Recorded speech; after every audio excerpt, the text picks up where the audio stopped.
Namaskar, welcome to SGKG Studies and SGKG 2.22 YouTube channel classes. And now we are going to discuss some previous year questions related to EPFO scheme. So it's MCQ 1. So क्या है, हमने जो previous year questions paper है उनको हमने वहाँ से कुछ क्वेश्चन लिए हैं, MCQ क्वेश्चन लिए हैं और वो करीब करीब रिपीटेटिव नेचर के हैं, तो उसको हम सॉल्व करेंगे। इससे पहले जिन लोगों ने अभी तक इसका मेन क्लास जो है EPFO का मेन क्लास जिन्होंने नहीं देखा, वो हमारे चैनल पर विजिट करके और उस वीडियो को एक बार देख लें, उस क्लास को एक बार देख लें, तब इसको सॉल्व करना ईजी हो जाएगा। सो चलिए अभी हम समझते हैं EPFO स्कीम के क्वेश्चंस के बारे में। इससे पहले आप इसको सॉल्व करें, हम बता दें employees provident fund and miscellaneous provisions act 1952 है, इसका मतलब कि 1952 में आया है। उसके बाद से जो ये फंड जो है, ये फंड में ये देखिए एक PF कंट्रीब्यूशन होता है, एक EPS कंट्रीब्यूशन होता है, एक EDLI कंट्रीब्यूशन होता है। तो ये तीन तरह के इसमें स्कीम है। EPFO फंड में तीन तरह के स्कीम है। EPF कंट्रीब्यूशन स्कीम है, EPS कंट्रीब्यूशन है जिसमें पेंशन होता है, EDLI है जो इंश्योरेंस होता है। चार्जेज इसमें अलग अलग से हैं। एम्प्लॉयज़ का 12% फ्लैट है जो PF कंट्रीब्यूशन में चला जाता है। एम्प्लॉयर का जो 12% है उसका फ्रैक्शन हो जाता है।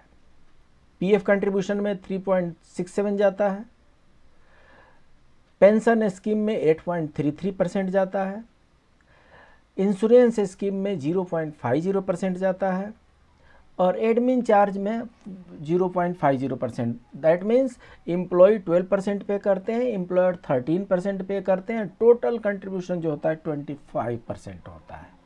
ठीक है, आगे बढ़ते हैं। PF act is applicable to an establishment engaged in any industries specified in. So PF act में क्या है, शेड्यूल दिए गए हैं, शेड्यूल 1, शेड्यूल 2 ऐसे मेंशन किए हुए हैं। सो PF एक्ट अप्लीकेबल सिर्फ और सिर्फ शेड्यूल 1 में जो मेंशन का इस्टेब्लिशमेंट है उन्हीं में होता है। जो शेड्यूल 1 में मेंशन नहीं है उसमें PF एक्ट इम्प्लीमेंट नहीं होता है। Right. Minimum dot persons must be employed in an establishment for the applicability of the PF Act. So PF act के अप्लीकेबिलिटी के लिए मिनिमम कितने एम्प्लॉय होनी चाहिए? 15, 20, 35 और 50 एंड द आंसर इज 20। 20 व्यक्ति होना चाहिए। 20 एम्प्लॉय अगर किसी इस्टेब्लिशमेंट में कार्यरत हैं तो उस इस्टेब्लिशमेंट में PF एक्ट इम्प्लीमेंट होता है। Under the PF act 1952 insurance fund means, so जैसा कि हमने फर्स्ट इंस्टांस में ही बता दिया था कि इसमें इंश्योरेंस भी इंक्लूड है। तो insurance fund means unit linked insurance, deposit linked insurance, employ group accident insurance, medical insurance. And PF act में इंश्योरेंस का मतलब होता है deposit linked insurance. So it's DLIS। So it is deposit linked insurance. ये unit linked नहीं है, employ group accident नहीं है, मेडिकल इंश्योरेंस नहीं है, ये डिपॉजिट लिंक्ड इंश्योरेंस फंड है जिसमें only and only employer page 0.50% of the contribution against the insurance scheme. What is the present wage limit to be eligible to be covered under the EPF and miscellaneous? So provident fund applicability के लिए veg limit क्या है? Veg limit change होता रहता है। So wage limit as on date 12,500, 15,000, 6,500 और 6,000 and the answer is 15,000 rupees. So 15,000 rupees is the ceiling for PF eligibility. The act is applicable to every establishment which is a factory engaged in any industry specified in Schedule 1 and in which कितने लोग काम करते हैं? 15 or more person, 20 or more person, 10 or more person, or only 20? And the correct answer is 20 or more person. 20 or more persons are employed only in that establishment PF Act is applicable. The central government has amended the ceiling. So जो PF की जो veg ceiling है उस veg ceiling को amend कर दिया गया है और 2014 से वो चेंज कर दिया गया है। तो अभी इससे पहले वाले में हमने देखा कि अभी जो लेटेस्ट सीलिंग है वो 15,000 है। सो ये 12,000 वाला तो होगा ही नहीं, ये 13,000 वाला होगा ही नहीं, सिर्फ दो ही होगा, या तो 15,000 6,500 से 15,000 होगा और नहीं तो 7,500 से 15,000 होगा। So correct answer is 6,500 to 15,000। सो पहले जो सीलिंग था वो 6,500 था। प्रेजेंट गवर्नमेंट ने सितंबर 2014 में इसको बढ़ा करके 6.5% से 15,000 कर दिया है। सो अभी एज ऑन डेट 15,000 है। कहाँ से बढ़ा है? 6,500 से बढ़ा है। The accounts of the central board is audited annually by. So जो प्रोविडेंट फंड स्कीम है उसका फंड होता है और उस फंड को मैनेज कौन करता है? सेंट्रल बोर्ड करता है। तो सेंट्रल बोर्ड का जो अकाउंट है उसको कौन ऑडिट करता है annually? Central provident fund commissioner करते हैं, any auditor appointed by central government करते हैं, कंट्रोलर एंड ऑडिट जनरल करते हैं, any auditor appointed by the chairman of the central board करते हैं, and for your knowledge it is done by controller and auditor general. So CAG के द्वारा इनका audit होता है। जो PF अकाउंट है, PF अकाउंट का जो सेंट्रल बोर्ड का जो ऑडिट है वो CAG के द्वारा होता है। Very very important. कई बार लोग सोचेंगे इंटरनल ऑडिट होती है, नहीं जी, CAG के द्वारा होता है। Superannuation in case of Provident Fund and Miscellaneous Provision Act 1952 in relation to an employee means the attainment of। So superannuation एक एज होता है जिस एज के बाद से आदमी रिटायर कर दिया जाता है।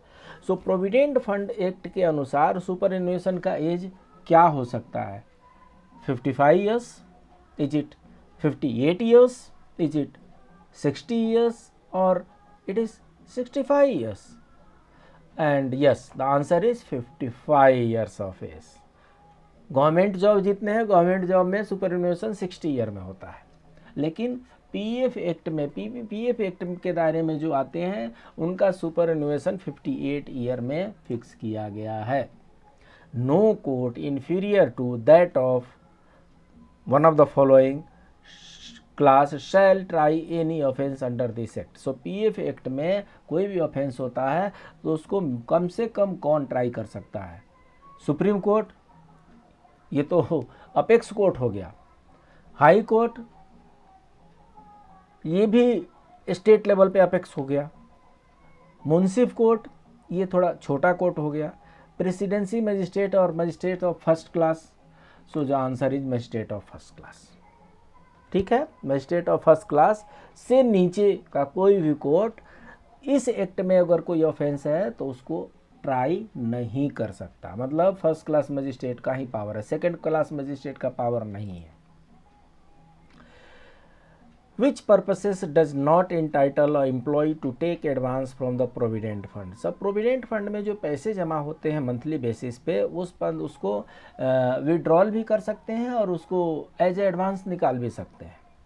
एडवांस निकालने का मतलब ये हुआ कि इसको रिफंड भी करना है। So purchasing of dwelling house, hospitalisation lasting 1 month और more, advance for home appliance purchase, payment of premium towards a policy. So जो प्रोविडेंट फंड का जो एडवांस के जो पर्पसेस है उस पर्पसेस में परचेजिंग ए ड्वेलिंग हाउस आता है।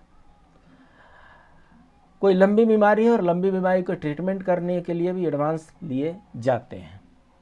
Advance for home appliance purchase, so home और होम से रिलेटेड आइटम्स के लिए भी एडवांस लिए जाते हैं। But payment of premium towards a policy, इसके लिए कोई प्रोविजन नहीं है। सो इसका आंसर जो होगा वो payment of premium towards a policy, इसके लिए एडवांस नहीं लिए जा सकते। EPF act 1952 is an act to provide, इसमें से कोई, for employees in factories and other establishments, क्या क्या प्रोवाइड करते हैं? पेंशन फंड प्रोवाइड करता है, deposit linked insurance fund provide करता है, for the institution of provident fund provide करता है। और जो पहले वाले क्वेश्चन देखे होंगे उनको पता होगा, ये तीनों प्रोवाइड करता है। EPF एक्ट में पेंशन फंड भी होता है, डिपॉजिट लिंक्ड इंश्योरेंस फंड भी होता है, और प्रोविडेंट फंड तो होता ही है, इसलिए all of the above is the correct answer. Various schemes present under the EPFO are, so EPFO में क्या क्या स्कीम है? Employees provident fund scheme, employees pension scheme, employees deposit linked insurance scheme, और all of the above, and the correct answer is all of the above. So EPFO में ये तीनों scheme है, एक साथ है, अलग अलग नहीं है, ये तीनों स्कीम एक साथ है। प्रोविडेंट फंड भी होता है, एम्प्लॉय EPS भी होता है जिसमें पेंशन स्कीम है, और EDLI भी होता है जिसमें इंश्योरेंस स्कीम है। सो जब भी हम EPF की बात करेंगे तो EPF में ये तीनों स्कीम साथ साथ चलती है, ऑटोमेटिक चलती है, बाय डिफ़ॉल्ट चलती है। शायद एम्प्लॉय को पता भी नहीं हो, फिर भी ये चलती है। एम्प्लॉय को सिर्फ प्रोविडेंट फंड के बारे में पता है, पेंशन फंड स्कीम के बारे में जागरूकता फैलाने की ज़रूरत है, और EDLI के बारे में वो नहीं जान पाते क्योंकि उनका तो कुछ कंट्रीब्यूशन ही नहीं होता। पेंशन स्कीम में भी उनका कोई कंट्रीब्यूशन नहीं है, कंट्रीब्यूशन उनका सिर्फ और सिर्फ प्रोविडेंट फंड स्कीम में है। पेंशन स्कीम में सिर्फ एम्प्लॉयर का कंट्रीब्यूशन है, EDLI में सिर्फ एम्प्लॉयर का कंट्रीब्यूशन है, बट EPFO स्कीम में, EPFO एक्ट में ये तीनों स्कीम आते हैं। सो इस तरीके से हमने यहाँ पर वो इम्पोर्टेंट प्रीवियस ईयर क्वेश्चंस को हमने यहाँ पर डिस्कस किया जो मोस्टली रिपीटेटिव नेचर के हैं। ये इजी भी हैं, अगर आपको डिफ़िकल्ट लग रहा है तो इससे पहले वाला जो EPFO पर जो क्लास है उस क्लास को एक बार आप देख लीजिए, ये आसान हो जाएंगे। ऐसे ऐसे और भी क्लासेज हम लेकर के आते रहेंगे आपके लिए। आपको करना क्या है, 2 बार 3 बार इसको देख लीजिए। 2 बार 3 बार देख लेने के बाद से ये मटेरियल आपका अपना हो जाएगा। आज से एक रूल बना लीजिए कि प्रिपरेशन को पोस्टपोन नहीं करना है। Tomorrow may be tougher than today. So अगर आज कुछ मटेरियल अवेलेबल है उसको आज प्रिपेयर कर लीजिए, कल मटेरियल आएगा उसका कल प्रिपेयर करेंगे।